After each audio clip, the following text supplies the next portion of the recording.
She said it like she was telling them to pass the salt. Don't invite her. She ruins every holiday.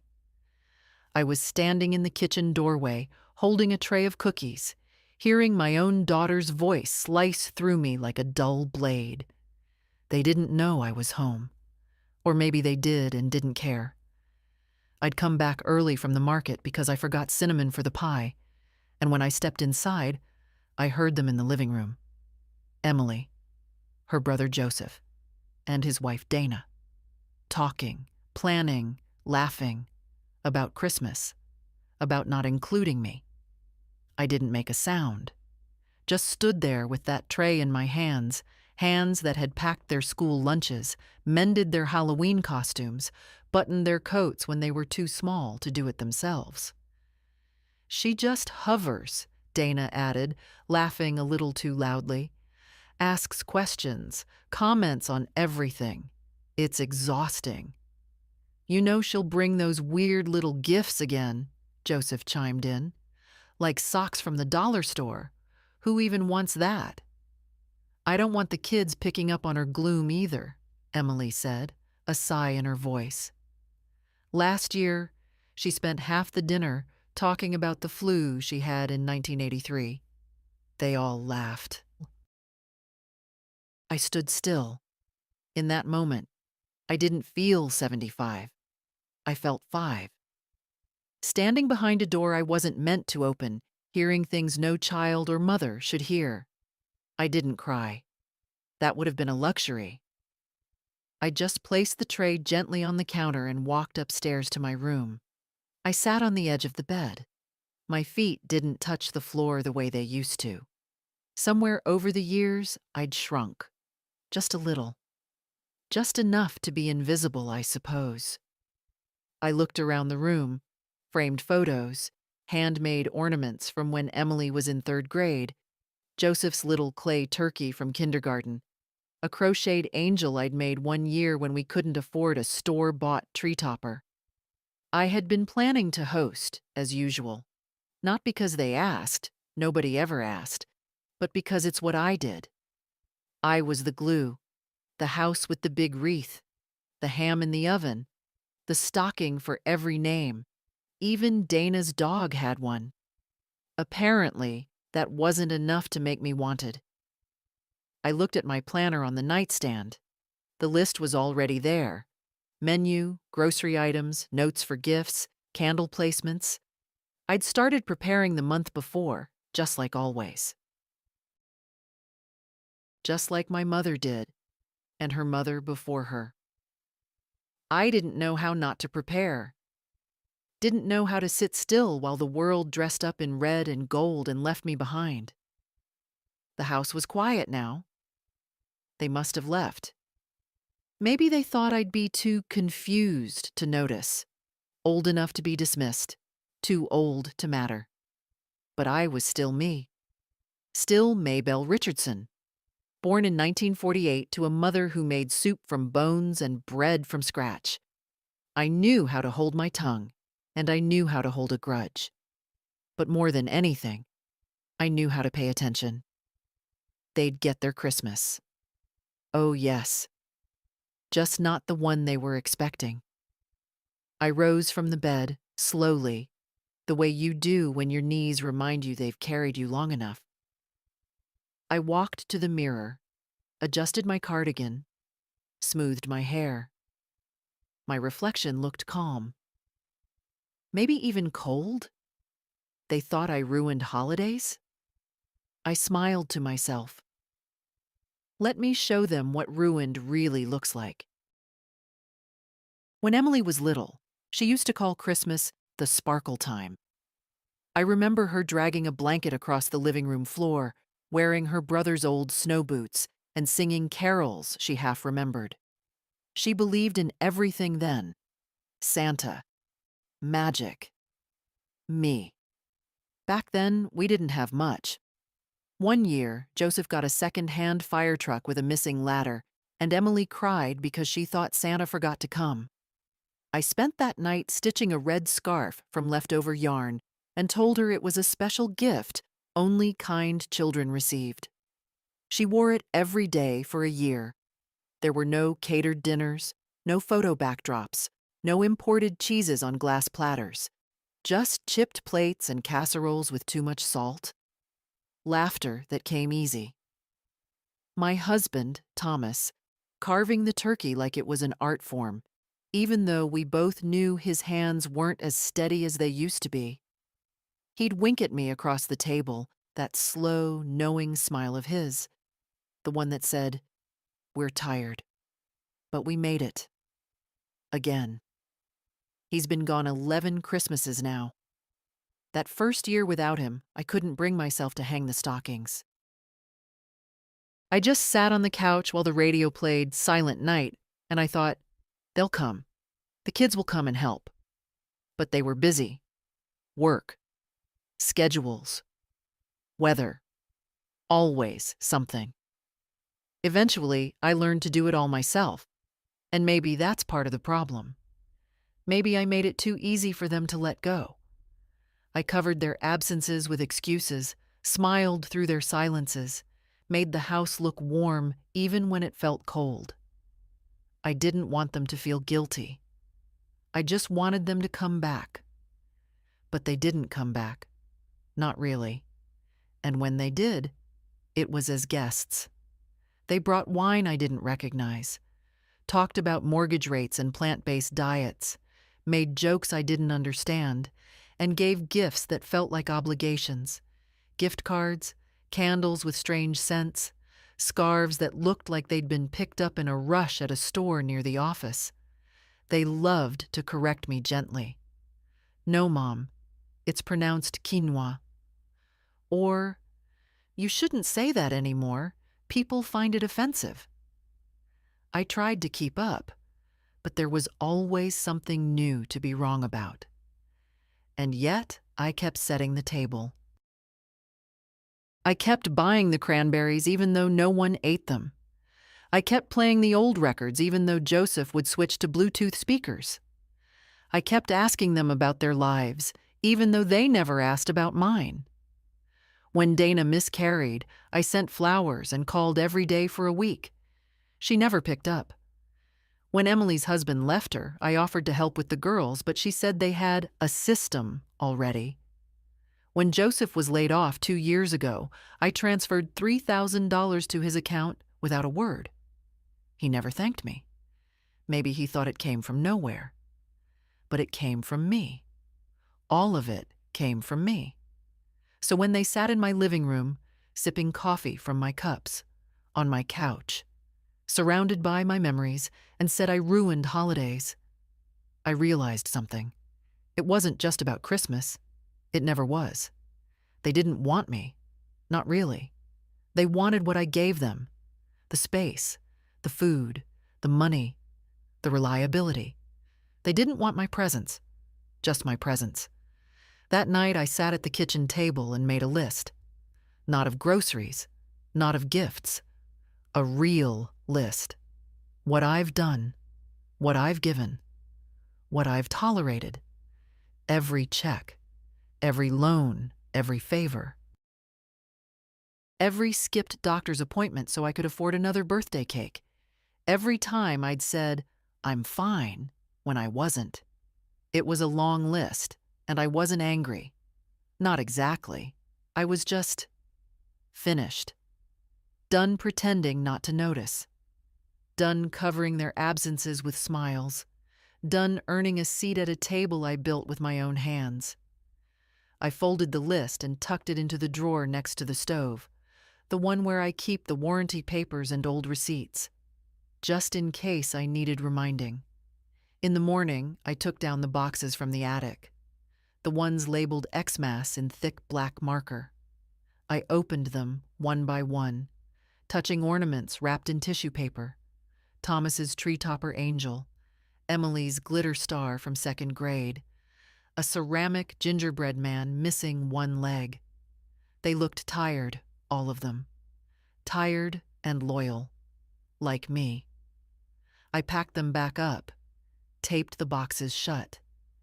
There would be no sparkle this year, at least not for them. I didn't turn on the radio that morning. Usually I'd let it play the classics: Bing Crosby, Ella Fitzgerald, sometimes that old Nat King Cole record. But today, I didn't need company. I needed quiet. Outside, the neighborhood was wrapped in lights. Every porch glowed. Some homes had those giant inflatable snowmen that looked more like distractions than decorations. The Sanders family across the street had gone full North Pole again: reindeer on the roof, fake snow on the bushes. Their grandchildren would be visiting soon. You could always tell by the extra cars and the sudden, joyful chaos. I pulled on my coat and stepped outside. The wind cut sharper than I expected, biting through the wool. But I didn't go back in. I walked, past the Sanders house, past the Newtons, who'd painted their door red just for the season, past the house where Thomas and I used to park and watch the town's tree lighting when we couldn't afford to join the crowd. I didn't have a destination in mind. I just needed to feel the sidewalk under my feet. The rhythm of movement. I passed couples carrying paper bags filled with ribboned boxes, children pulling at their parents' sleeves. Laughter drifted from a bakery, cinnamon and clove in the air. No one saw me. Not really. At the corner, I stopped by the bench near the church. There was a plaque on it now: "In loving memory of Margaret Fielding, who loved this town." Margaret had been my neighbor when the kids were little. She baked molasses cookies every year and slipped tiny envelopes into everyone's mailbox with $10 bills and handwritten notes. Nobody remembers that part. Just the cookies. I sat down, my knees protesting like they always do, and looked at the street. Cars passed. Bells rang. Somewhere a choir was rehearsing. I listened, not because it comforted me, but because it reminded me I was still here. "Merry almost Christmas," a voice said nearby. I turned. It was Nora. She lived 3 houses down, widowed young, no children. Spent most of her days gardening in silence, her face shaded by a wide straw hat, no matter the season. "Out for a walk?" she asked, easing down beside me. "Clearing the air," I said.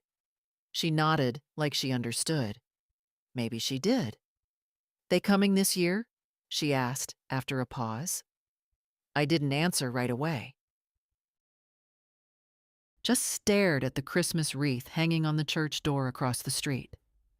"No," I said. "I don't think they are." Nora didn't offer sympathy, just sat there with me. It was a gift, that silence. Not awkward, not pitying, just present. When I stood to leave, she touched my sleeve. "If you ever want to come by," she said, "I make a decent shepherd's pie." I smiled. "Thank you." When I got home, the house felt different, less like mine, like it was waiting for someone who wouldn't come. I made tea, sat at the table, looked at the small ceramic village I usually displayed on the sideboard this time of year. The church with the tiny steeple, the bakery with a yellow light inside, the miniature people skating in a circle on a mirrored pond. I didn't put it up this year. Instead, I opened the drawer under the phone and pulled out the little ledger I used to track bills. Inside, folded between the pages, were notes I'd written to myself over the years. Grocery lists, reminders. One caught my eye. Christmas, ham, sweet potatoes, Emily's nut allergy, Joseph hates green beans, Dana gluten-free now. I stared at the handwriting. My own, but foreign. A woman who bent and folded to everyone's needs. A woman who learned everyone's preferences, but whose own favorite pie, lemon meringue, hadn't been on the table in years. I closed the book. The next morning, I pulled out another list. Not written in pen this time, but forming slowly in my head. A list of what I'd given. without being asked, without being thanked.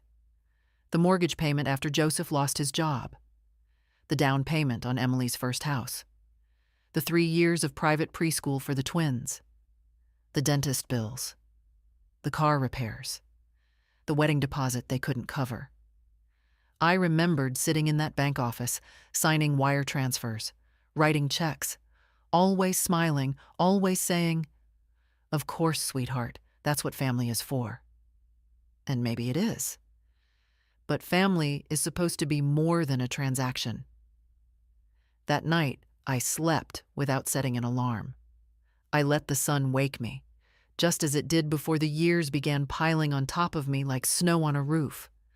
I lay there for a long time, watching the shadows move across the ceiling, and I thought, they've made their decision.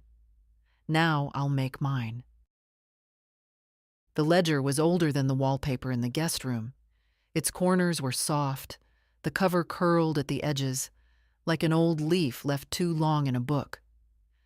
I hadn't meant to keep it this long, but there it was, my life in numbers. I pulled it from the shelf behind the pantry door where I kept the things no one asked about. The faded recipes, Thomas's funeral papers, a few cards the children sent in years when they remembered. I brought it to the kitchen table and sat down slowly, tea cooling beside me, pencil in hand. It was time to look. Not vaguely, not in passing, but really look. The first entry was from 1993, a $20 check for Emily's ballet shoes. I remembered how she'd cried when the pink satin got scuffed. She said she wasn't ready to perform. I told her real dancers always had worn shoes. She won a ribbon that year. I still have it in a drawer. Then Joseph's orthodontics, $4,200, spread across 4 entries. He used to complain about the braces, said they made him talk like he had marbles in his mouth. But he smiled so wide in his graduation photo. I flipped through more pages. College application fees, dorm room bedding, Emily's emergency appendectomy when the insurance only covered part, a plane ticket for Dana's mother when she broke her hip and couldn't fly alone, a summer camp Joseph couldn't afford for his daughters, but they really needed something to look forward to. Each line was written in my hand, precise, small, as though if I made the numbers neat enough, they wouldn't hurt. I totaled 1 page, then another. By the third, the sum had passed $60,000, and that wasn't counting the things that had no receipt. The casseroles, the driving, the staying up with sick children, the babysitting when the sitter didn't show, the sitting alone on holidays when someone had a last-minute change of plans. I turned the last page, blank, waiting. I didn't add my name to any of it.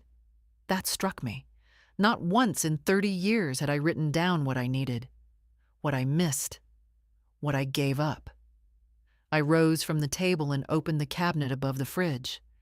It took effort. I had to stretch, and my shoulder groaned in protest. But I got the tin. Inside it was a small envelope, the emergency stash. I hadn't touched it since Thomas died. A few hundred in 20s, in case of what, I wasn't sure. I took out 3 bills and tucked them into my coat pocket. Then I walked to the hall closet, pulled out the small gray safe from under a pile of scarves, and dialed the code. It opened with a soft click. Inside were the bank statements, the investment summaries, the letter from my financial advisor suggesting, "We diversify now that your portfolio has grown." It had grown, all right. Not from risk, from saving, from careful choices, from years of making do, from wearing old shoes and reusing wrapping paper. That money was meant for something, for someone. I thought, for most of my life, that someone was them. But I was starting to doubt that now. I pulled out the statements, set them beside the ledger, looked at the numbers. I had enough, more than enough. Enough to stop giving away parts of myself just to feel needed. Enough to make a different choice. The phone rang. I didn't answer it. I was tired of answering, of being the one who always picked up. Instead, I picked up the pencil and started a new page. What I keep: my house, my stories, my patience, my name.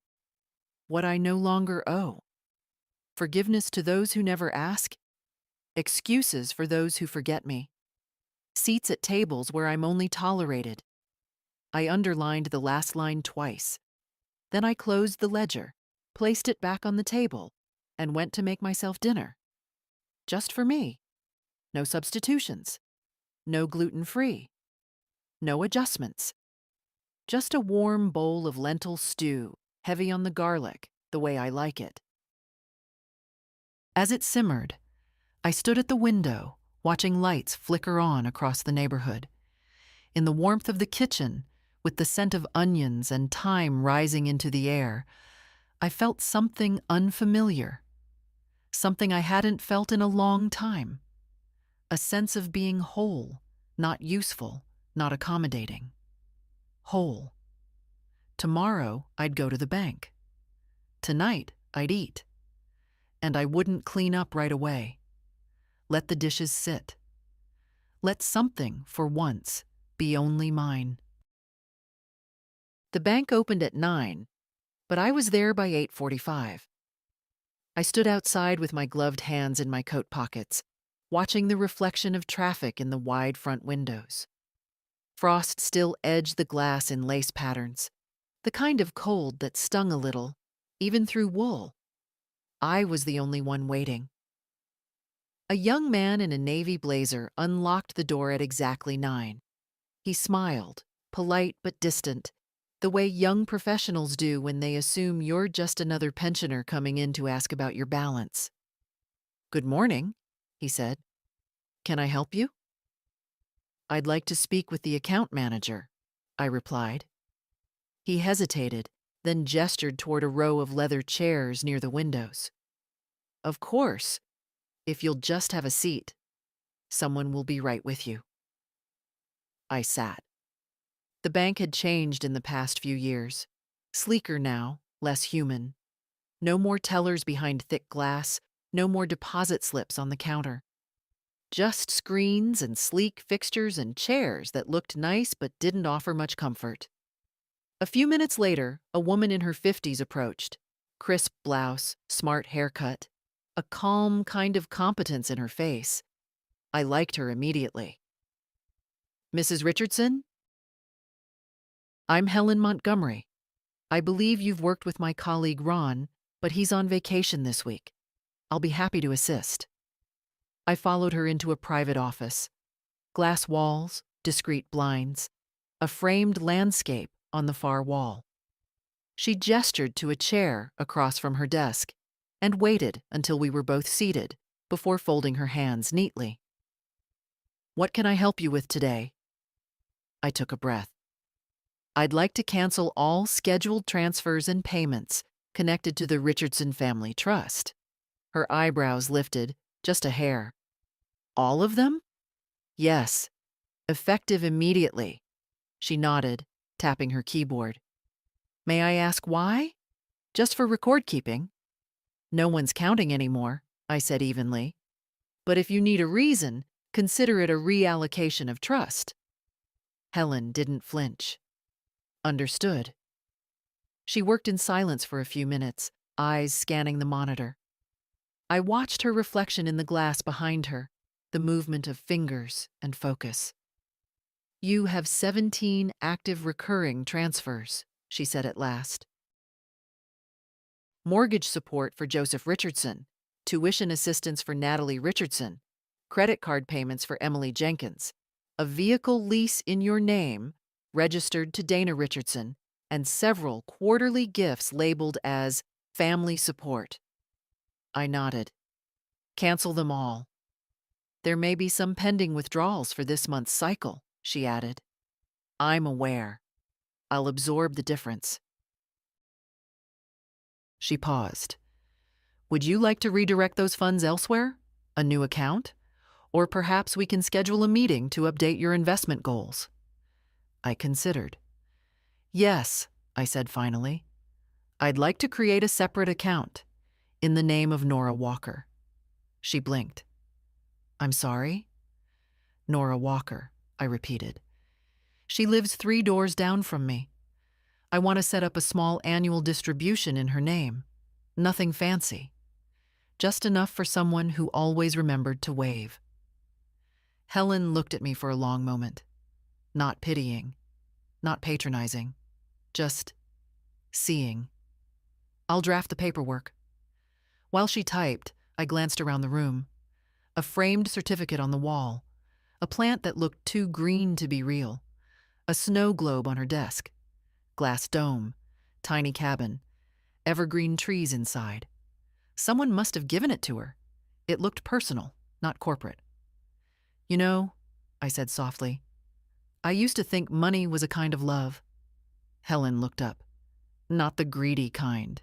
Just the kind that keeps the lights on, puts food on the table, sends kids to school. But lately I've realized it's only love if it's given freely, without the expectation that you'll be tolerated in return. She didn't respond.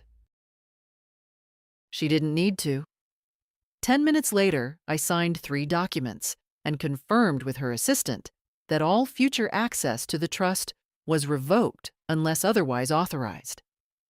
I initialed each page. My handwriting had grown shakier over the years, but every letter was still mine. When it was done, Helen handed me a folder. Everything is effective immediately, she said. If there's anything else, there is. She looked up. Do you have a notary on staff? Yes. I need a witness signature. I'll be updating my will next. She gave the faintest smile. Of course. When I stepped out of the bank, the sun had climbed a little higher. The air was still sharp, but the wind had softened.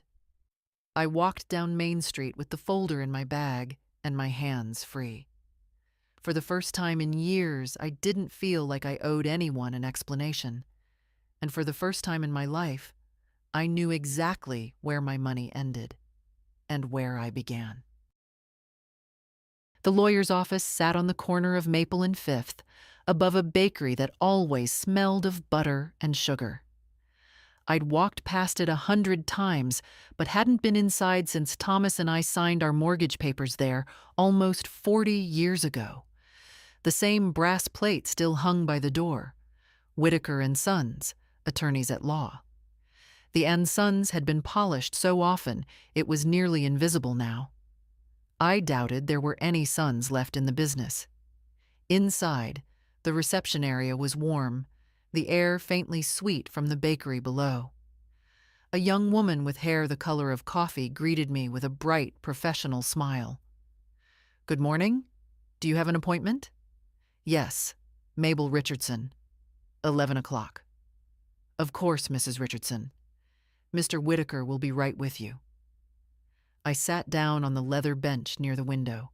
A soft hum of voices came from the inner offices. Papers shuffled. A printer clicked. The kind of quiet that feels safe, like someone is paying attention to details.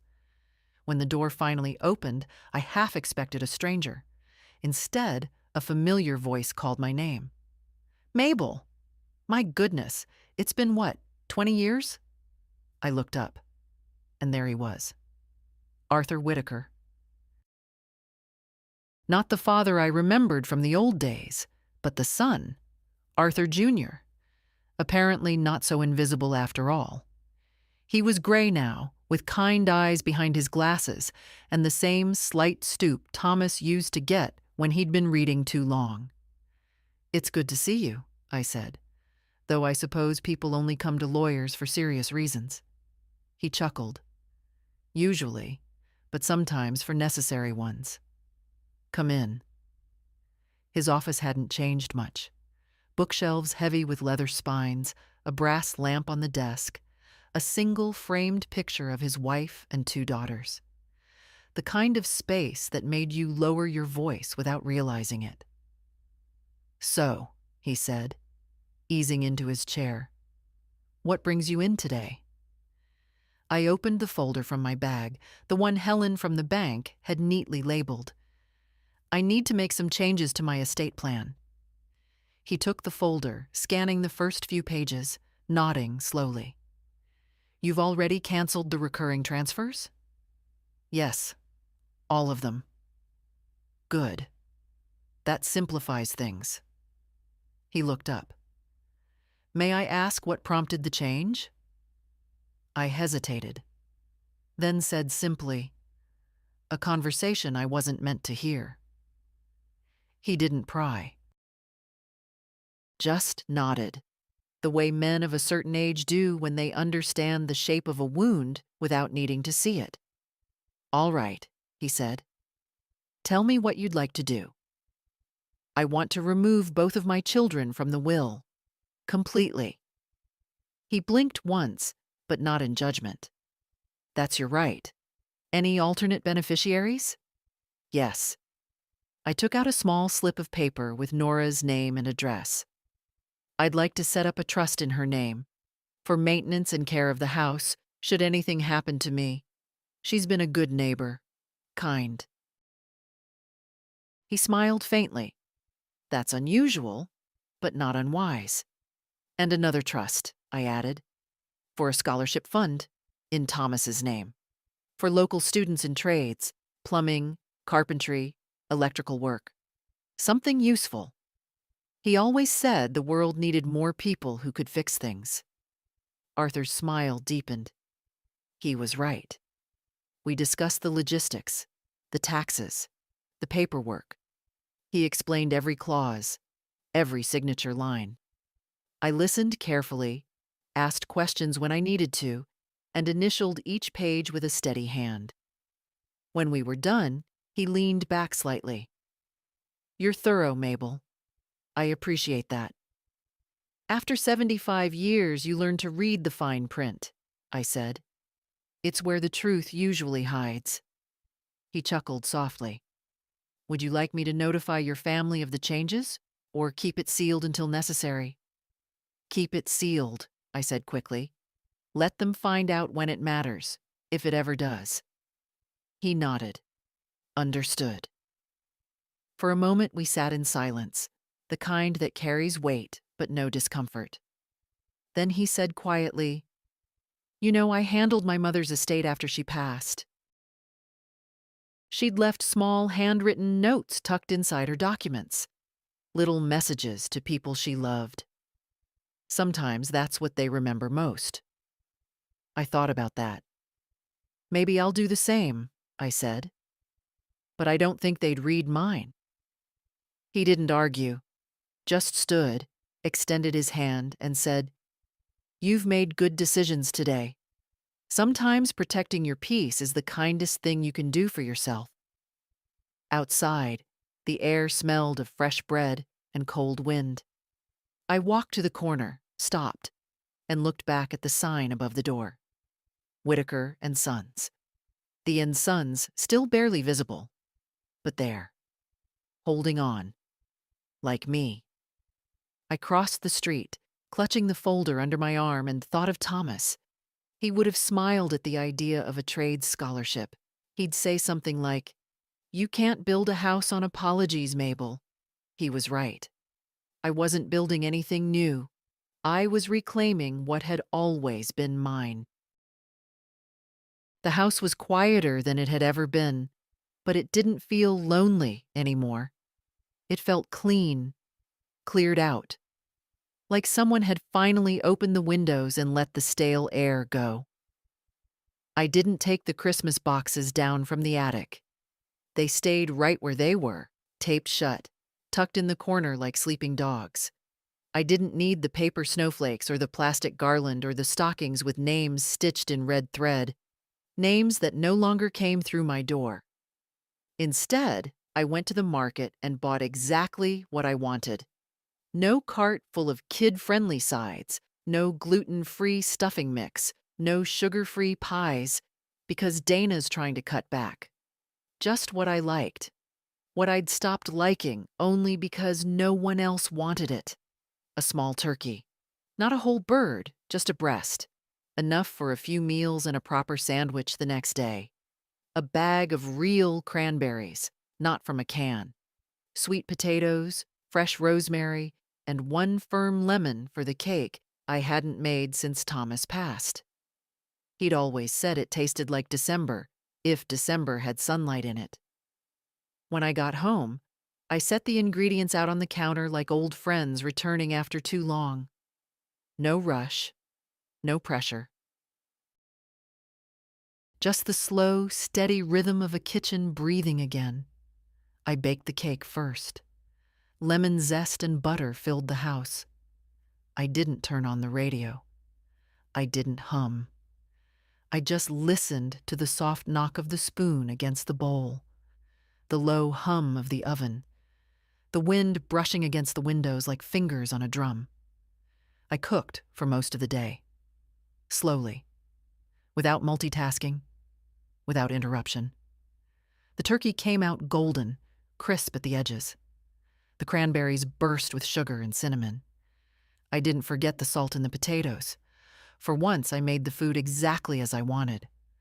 Around 4, I set the table for 3. Not 2. Not 1. 3. I laid out my favorite plates, the ones I never used because they were too nice and just for company. Company never came, but I was company enough. I placed 1 fork at each setting. 1 cloth napkin folded neatly, just like Thomas used to fold his handkerchiefs. I lit candles, not for show, for light, for warmth. At 5, the doorbell rang. I wiped my hands on the dish towel and opened the door. Nora stood there in a deep green coat, holding a foil-covered dish in both hands. "You really didn't have to bring anything," I said, stepping aside. She shook her head. "It's just scalloped potatoes. Nothing fancy." "They smell fancy." Behind her, a younger woman appeared, maybe 20, with a warm scarf wrapped too high on her neck and a shy smile. "This is my niece, Ray," Nora said. "She's visiting for the week." I offered her my hand. "Welcome." She took it. "Thank you for having me." Inside, the table looked smaller with people around it, but not in a bad way. It looked like it was doing what it was built for. We ate slowly, talked quietly. Nora told a story about working at the newspaper when she was 25. Ray asked if I'd always lived in this house. I said yes. Nearly 50 years. Through plaster cracks and new shingles, through children and funerals and birthdays where no one showed. We didn't talk about what I'd lost. They didn't ask about the children who weren't coming or the phone that hadn't rung. They just passed the salt, asked for seconds, complimented the lemon cake until I had to blink a few times just to keep the tears from slipping. It wasn't a grand evening, but it was real, and that was more than I'd had in years. After they left, with hugs and foil-covered leftovers, I stood in the doorway for a while, watching their silhouettes disappear into the night. The cold nipped at my cheeks, but I didn't mind. The stars were out. Inside, I rinsed the plates and let them dry on the rack. I folded the napkins, blew out the candles, sat down with a cup of tea and stared at the table one more time. 3 plates, 3 chairs. No performance, no pretense, just presence. That night, I slept without dreams. Not because there was nothing left to wish for, but because finally, I had nothing to dread. Christmas morning arrived with the softest light. It crept through the curtains like an old friend who knew not to knock too loudly, the kind of light that doesn't demand attention, but simply says, "I'm here." I lay in bed a little longer than usual, not because I was tired, but because there was no reason to rush, no pies to check, no linens to iron. No children coming through the door, stamping snow from their boots, cheeks pink from the cold. The house was quiet, not the heavy kind of silence that comes with disappointment, but the steady kind, like breathing. I got up slowly, wrapped my robe around me, and made my way to the kitchen. The counters were still clean from last night. A few dishes in the drying rack, the smell of lemon still faint in the air. I made coffee, real coffee, not the decaf I'd been told to drink by people who hadn't tasted joy in years. The phone didn't ring. I didn't expect it to. No text from Emily, no Merry Christmas from Joseph. Not even one of those mass messages with the dancing Santa or a photo of kids I hadn't seen in months. It was fine, because the absence no longer hurt. It simply confirmed. Confirmed what I'd heard in the living room that day. Confirmed what years of strained smiles and forgotten birthdays had already begun to whisper. They had made their choice long before I made mine. I took my coffee to the armchair by the front window. The same chair Thomas used to sit in, with the worn patch on the left arm where his elbow rested. The street outside was hushed. A few cars, a dog walker in a bright red coat. Somewhere, someone was burning firewood. It drifted through the air, mixing with the cold and memory. I didn't feel lonely. I felt light. There was a freedom in not hoping anymore. Not the bitter kind. Not resentment. Just the clear space left behind when expectations are set down for good. Like taking off a coat that had grown too heavy. I thought about all the years I had arranged Christmas like a stage play. Set the table, cast the roles, managed the cues, and waited in the wings, hoping to be noticed. This year, I hadn't performed. I'd lived. I picked up the small notebook I kept by the windowsill and wrote 3 lines. December 25th. No calls, no cards, no ache. Only peace. I underlined the last word gently, as if it might fly away. Later, I would walk to Nora's for a second slice of pie and a cup of cocoa. Ray had promised to teach me how to use that silly video chat app so I could talk to her when she went back to school. We'd laugh, I was sure. Nora would make too much food. Ray would eat too little. It would be imperfect and warm. And mine. My Christmas. My version. Not lesser. Not leftover. Different. The tree across the street twinkled faintly in the Sanders' front window. I imagined their grandchildren gathered around, tearing paper, shouting over one another. The kind of chaos I once thought I couldn't live without. But peace was its own kind of company. I sipped my coffee, closed the notebook, and smiled. Not for anyone watching, not for effect, just because I could. Outside, a single bird landed on the porch railing, feathers puffed against the cold. It stayed for a moment, then flew off, leaving nothing behind but the mark of its presence. And that, I thought, is enough. Joseph arrived first, just before noon, with Dana and the twins in tow. He was always early, something he prided himself on, though in recent years it had started to feel more like strategic positioning. Claim the best chair, scope the wine, start the narrative before anyone else arrived.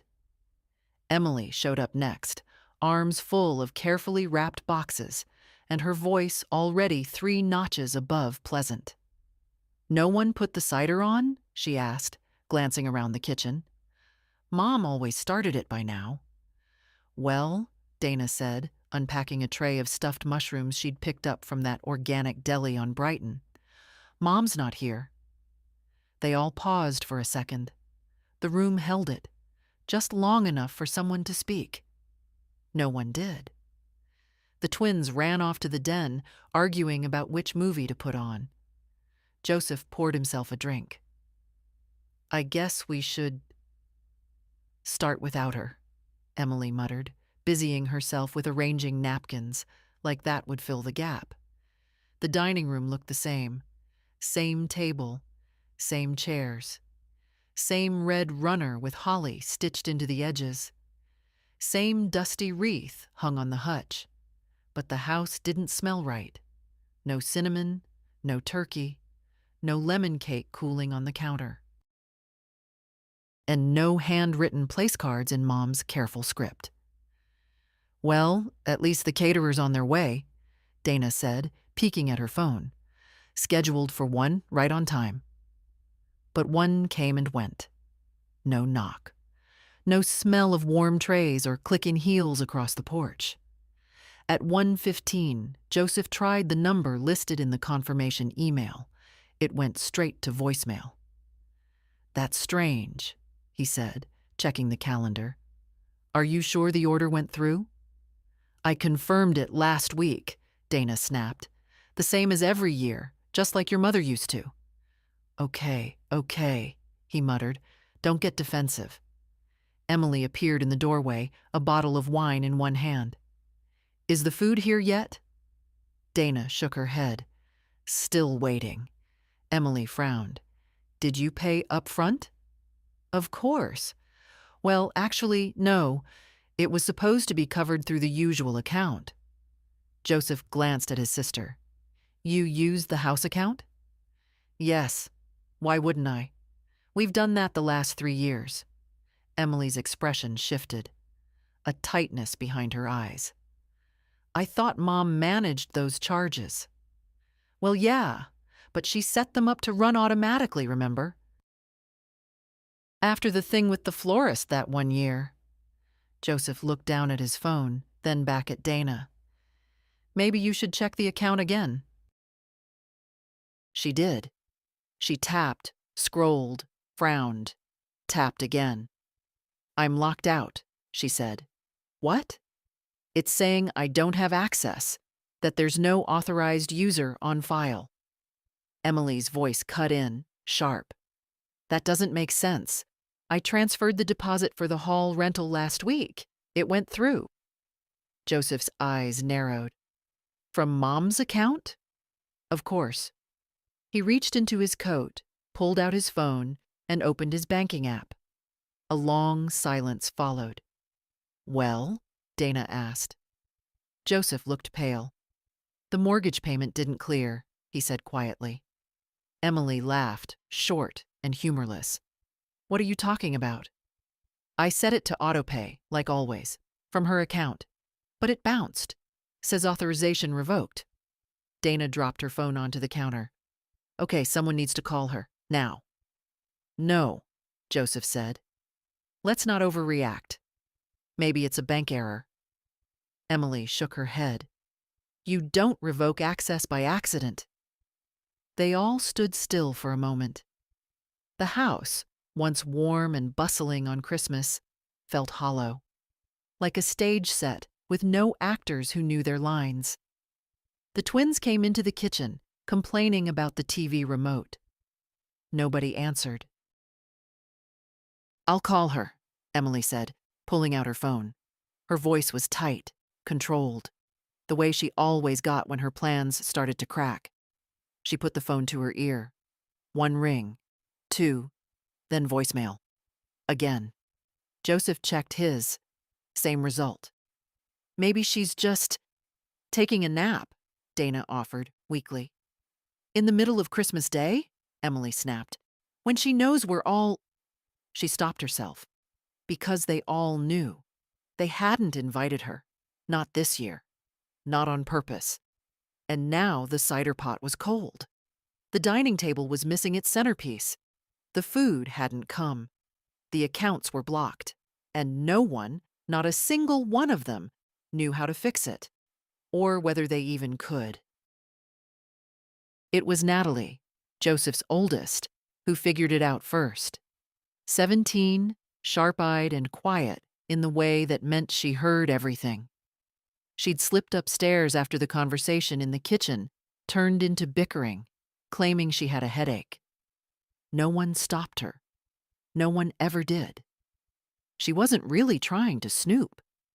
She was just looking for a charger. The one in the guest bedroom drawer, her grandmother's drawer, technically, was always there, tucked behind a book or a coaster. Except the drawer was empty now. Not a thing in it but a small envelope, half crumpled, barely peeking out from the corner. She pulled it free. On the front was a handwritten note in her grandmother's elegant looping cursive.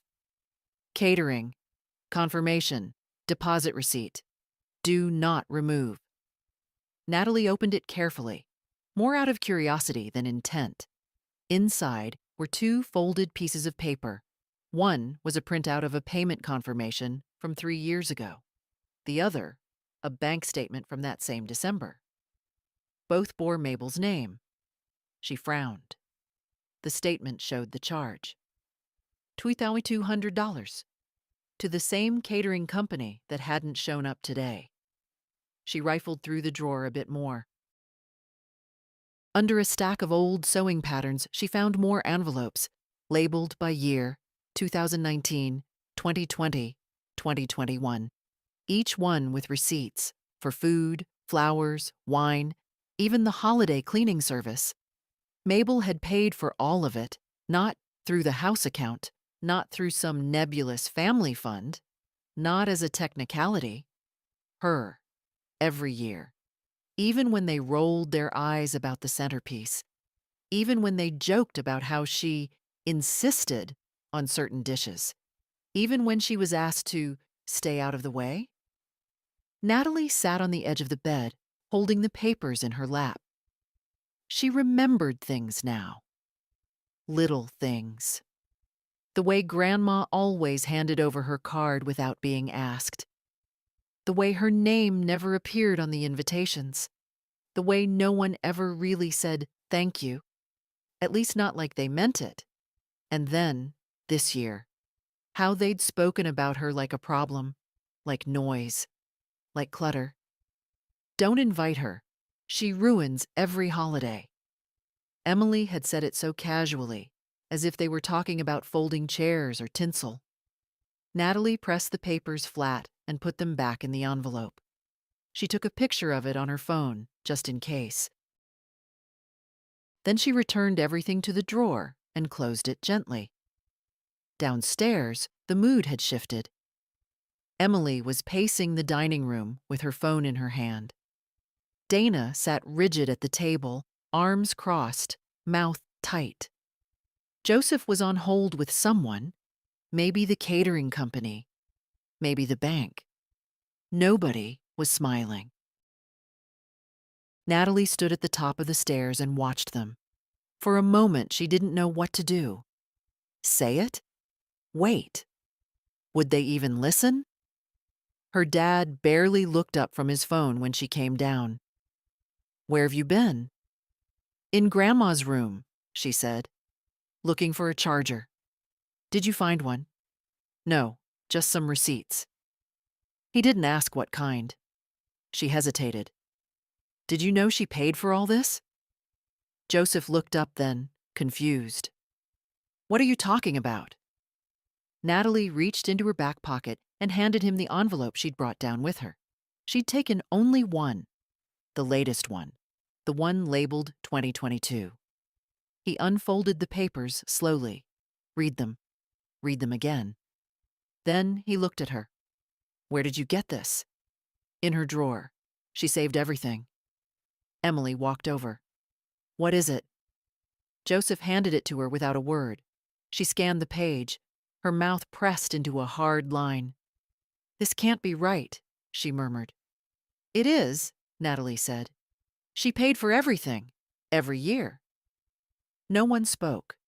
Dana stood up, took the papers, scanned them herself, then sat back down with a thud. "You mean," she said, "we never—" Joseph shook his head. "We thought it was just automatic." "From the house." Emily sat slowly. She never said anything. Natalie didn't mean to speak. The words came out without thinking. She probably didn't want to be embarrassed. Paying to be included. It hit the room like a dropped glass. Joseph closed his eyes. Emily looked away. Dana didn't move. And Natalie stood there, the only one still holding anything. A piece of truth they hadn't asked for. A small, quiet accounting of what love looked like when it wasn't returned. Joseph called first, then Emily, then Dana, from her own phone, thinking maybe Mabel would answer if it came from a different number. Each call went straight to voicemail. Not declined, just ignored. The kind of silence that was deliberate, not accidental. Maybe her phone's dead, Joseph said, though he didn't believe it. Emily sent a message. Hi, Mom. Just checking in. Hope you're okay. Call me when you can? 3 dots blinked for a second, then disappeared. No reply. It was the first time in years any of them had been on the outside looking in. The first time they'd sat with the weight of not knowing, how it felt to be excluded, overlooked, unheard. The irony didn't escape them. But none of them said it aloud. Natalie stayed quiet. She sat in the corner of the living room, her legs pulled up beneath her, watching them unravel. They weren't yelling, not yet. But the cracks were widening. Dana was pacing now, mumbling to herself. Emily kept checking the bank app, as if the numbers might suddenly change. Joseph scrolled through old emails looking for a clue, a trail, a sign of what they had missed. It was all there. They just hadn't looked. By evening, the catered meal was long forgotten. Dana reheated frozen appetizers in the microwave. No one ate much. The table was still set, but the candles remained unlit. She's never done this before, Emily said quietly. Not once. She always called, even when she was sick that year. Remember? She didn't even respond when the girls sent their drawings, Dana added. She always responded. Joseph rubbed his face, suddenly looking older than he had that morning. You don't think something's happened? No, Natalie said. They all turned to her. She's fine, she said simply. She's just done. What does that mean? Emily asked. Natalie looked down. It means she was listening. The silence that followed was worse than any argument. Emily finally stood and grabbed her coat. I'm going over there. Joseph looked up. What, now? Yes, right now. And say what? I don't know, she snapped. Something, anything. I just need to see her. Dana stood too. We can all go. No, Natalie said. Don't crowd her. She's our mother, Joseph said. Natalie met his eyes. Then why are you only realizing that today?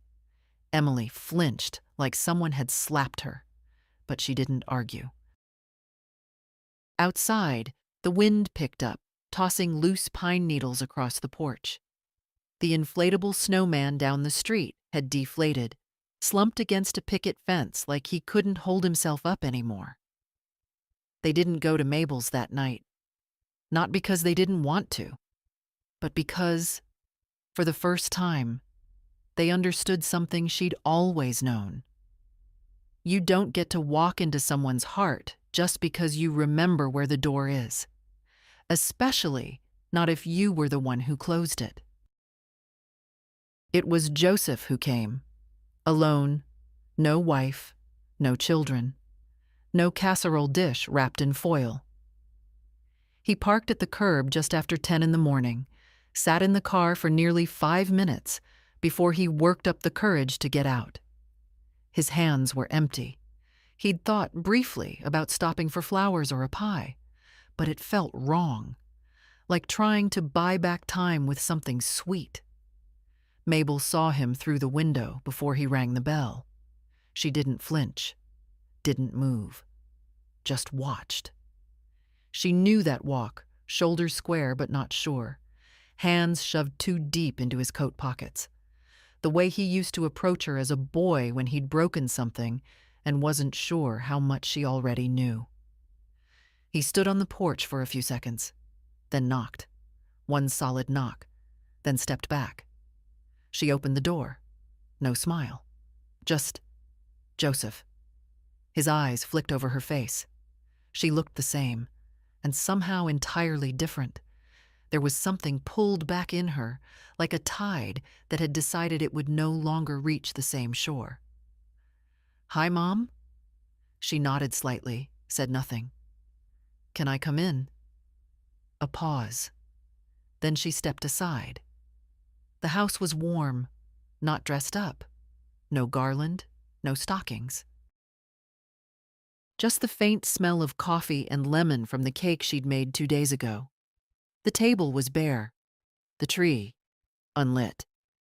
He followed her into the kitchen. She gestured to a chair. He sat. "I didn't bring anything," he said after a long silence. "I didn't think it would help." She nodded. Another pause. "I didn't know," he said, voice low. "About the payments, the house, the catering, all of it. I thought—" He stopped himself. "No, I didn't think. That's the truth." Still, she said nothing. "I went through old emails," he continued. "Every Christmas you'd confirm the plans, and I never once asked if you were okay doing all of it. I assumed it was what you wanted." She looked at him then, steady and quiet. "Wanting them here didn't mean I wanted to pay for them." He winced, nodded. "I know. I set the table for people who didn't look me in the eye." He didn't argue. She folded her hands on the table. "I gave until it stopped feeling like giving. I see that now." Another silence. "I'm not here to ask for anything," he said finally. "Not forgiveness, not a second chance. I just wanted you to know I understand. At least I'm starting to." Her eyes softened, just barely. "It's a hard thing to start late." "I know," he said, "but I'm here." She didn't say thank you. Didn't rush to pat his hand or say it's all water under the bridge. Instead, she poured him a cup of coffee, placed it in front of him, sat back down. "Sugar's in the bowl," she said. He stirred 2 spoons into the mug. He used to take 3, but he didn't want to seem indulgent now. "I read the note you wrote," he said, "to Natalie, the one in the ledger. She wasn't supposed to find it. She's glad she did." They sat for a while, the clock ticking gently above the stove. Somewhere outside, a bird called. The radiator clicked once and then settled again. "I missed you this year," he said. Mabel looked at her coffee. "No, you missed what I used to give you." He closed his eyes. "That too. I don't owe you anything anymore." "I know." "I'm not angry," she said, "but I'm not the woman you remember." He nodded. She stood, picked up her mug, walked it to the sink. "You can stay for a while if you like. I have soup on the stove. Nothing fancy." "I'd like that," he said quietly. She didn't smile, but she didn't say no. It was enough. For now. The soup was potato and leek, simple, unapologetic. The kind of meal that didn't try to impress, but stayed warm long after it was gone.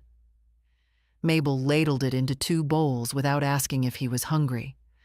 She placed a heel of bread on a plate between them, already sliced. They ate mostly in silence. Not awkward, not tense, just quiet. The way people do when there's too much between them for small talk, but no need to fill the space with noise. Joseph took a second spoonful, slower this time.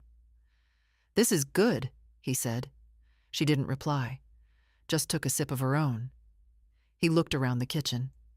Everything looked familiar and yet off. No wreath on the pantry door, no scented candles burning on the windowsill. The radio was off. The usual holiday hum missing. "I forgot what quiet feels like," he said.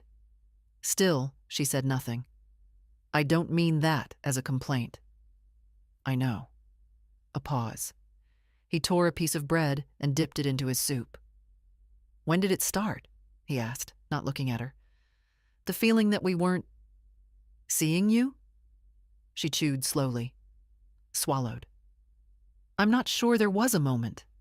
It was more like a slow fade, like watching your name wear off a mailbox. He nodded. I think we thought you were okay, that you liked things just the way they were. She set her spoon down gently.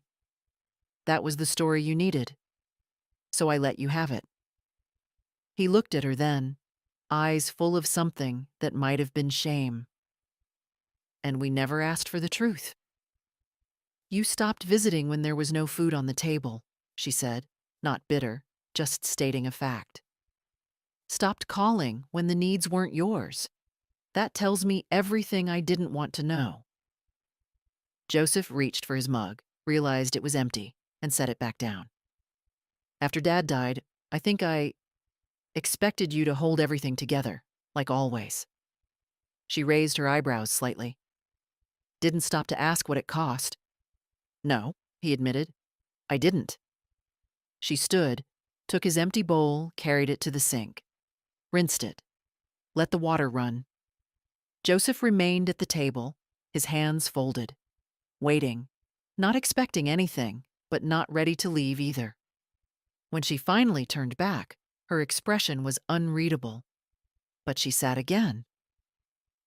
I'm not angry with you, she said. But I've lost too much time to pretending. He nodded. You don't have to forgive me, he said. I'm not even sure I deserve it.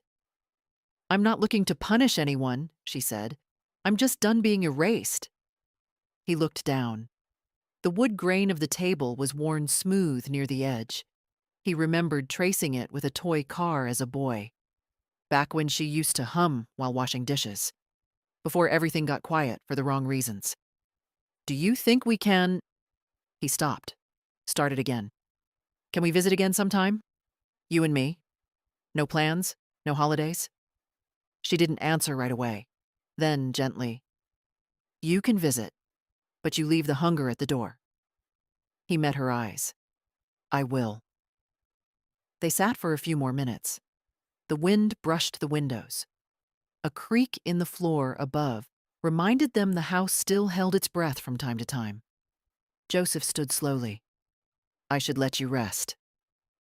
You didn't exhaust me, she said. That's something. He smiled, small, honest. Thanks for the soup. She didn't smile back, but she walked him to the door.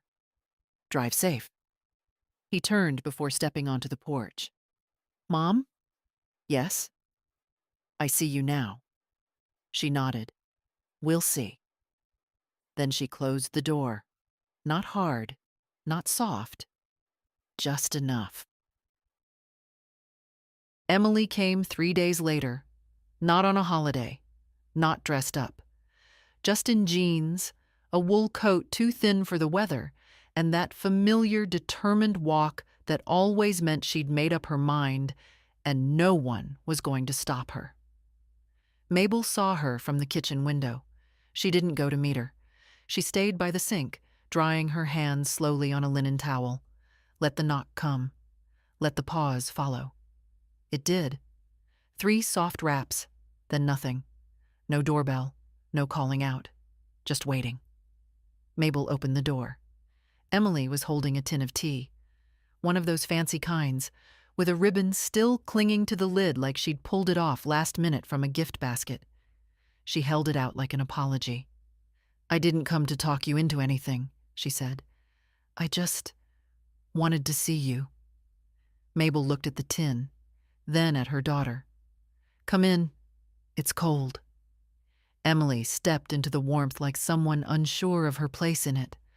Her eyes flicked across the hallway, the table, the quiet living room. Everything looked smaller now, or maybe clearer. They sat in the kitchen. No tea. Not yet. I didn't know Joseph had come, Emily said. Mabel said nothing. But when he came back, he looked different. Still silence. I think we thought we could just fix it, Emily said, voice catching a little. Send a text. Drop by. Say sorry. As if that could erase everything we didn't do. Mabel turned slightly toward her. Her face gave nothing away.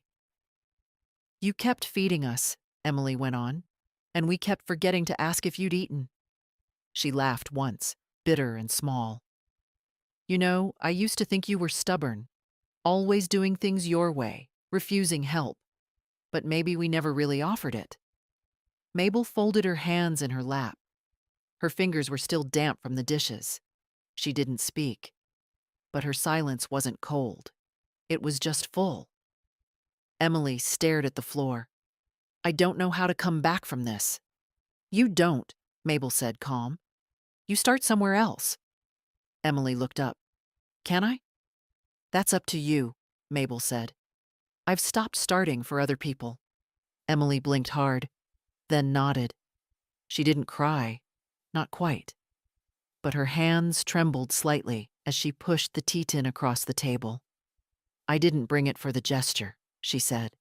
It's the kind you used to drink, the one with the little orange peels. I remembered that. That's something, I guess. Mabel looked at the tin. Her eyes softened just a little. I'll put the kettle on, she said. And that was that. Dana came the following Sunday. Not alone. She brought Ray with her, and a store-bought lemon tart no one had asked for. Her smile was wide, too wide. The kind worn by people who are used to smoothing over discomfort with cheer. We just wanted to drop in, she said brightly. Didn't want to stay long? Mabel didn't answer, just opened the door wider. They sat in the living room this time. Ray did most of the talking, safe things, kind things, school, classes, a new part-time job. Dana sat quieter than usual, picking at the edge of the tart box, then smoothing it again. Finally, she said, I'm sorry I used your house like a bank. It landed with more weight than she'd expected. Even Ray looked up. Dana kept going. I never thought of it that way. I assumed you wanted to help. Mabel tilted her head. Help is something you ask for, not something you take before it's offered. Dana's face went red. You're right. She stood. We should go. Mabel didn't stop her, but she said, as Dana reached the door, you can come back, but don't come needing. Dana nodded. I'll come ready. Days passed, then weeks. Small gestures. A letter from Emily in the mail, handwritten, just 2 pages. No demands, no flattery, just memories and truths. A voicemail from Joseph. I'm planting tomatoes this year. You always said I was terrible at it. Thought maybe you'd laugh at that. No reply from Mabel, but she smiled when she heard it. Another knock one Thursday. Dana again. No tart this time. Just a coat dusted with snow and a quiet, can I shovel your walk? Mabel pointed to the shovel by the door. Nothing else was said. Not then. But it was something. They had come not to be forgiven, not to be comforted, but to be seen by the woman they had spent years looking through. Mabel didn't open herself, not all the way, but she kept the door unlocked now. And that was a beginning. The snow had stopped sometime in the night. Mabel noticed it first by the light, the way it softened through the curtains, brighter, cleaner. She pulled them back and looked out across the yard. Everything was still, the kind of quiet that only fresh snow can bring. No footprints, no tire tracks, just white, undisturbed and honest. She made her tea slowly. The tin Emily had brought sat on the counter. She'd tried it once, just to see. It was still good. Not quite like she remembered, but maybe that was the point. She took her cup to the front room and sat in her chair by the window, the one that faced the street. A car passed now and then. A child with a red scarf trudged along the sidewalk. Life, moving around her, not through her, and for once that was enough. The phone rang at 10. She didn't answer it. Let the machine take it. Emily's voice came through. "Hi, Mom, just checking in. No pressure, just thinking of you." She let it play out. No message left, just the line going quiet. She didn't erase it, but she didn't call back either, not today. She had her own plans. By noon, she'd wrapped 3 small parcels in brown paper. Not gifts. Just things she'd set aside, simple, meaningful. A crocheted scarf she'd made years ago, a copy of Thomas's favorite book, a tin of cookies with a note that read, "For when the words run out." One for Nora, one for Ray, one for Natalie. She walked them to each doorstep herself, careful on the icy walk. She didn't ring, just left them gently, like a memory placed back where it belonged. By afternoon, she was back home, alone again, and full. Not in the way she used to be, surrounded by people, laughter, motion, but full in a quieter way. A steadiness inside her that no one could take now. She sat again by the window, not waiting, just watching. She thought of Thomas, thought of every year she'd spent pouring herself into meals, decorations, invisible labor that was always called love, but rarely named as sacrifice. And then she thought of this year, the one she reclaimed, the one she spent not performing but choosing. She hadn't won anything, and yet she had, because she had stopped giving herself away in pieces. She had stopped making herself small just to stay included, and that was victory enough. The mail came late. She heard the flap of the box, the crunch of the postman's boots. She didn't rush to get it. Whatever it was could wait. Instead, she folded the blanket over her lap, picked up her book, and read until the light faded. No performance, no spectacle, just a woman, whole, at peace, and still here. If this story touched something in you, share it. Somewhere, someone else is standing in the kitchen with a tray in their hands, hearing a truth they weren't meant to. And they need to know. It's not too late to begin again.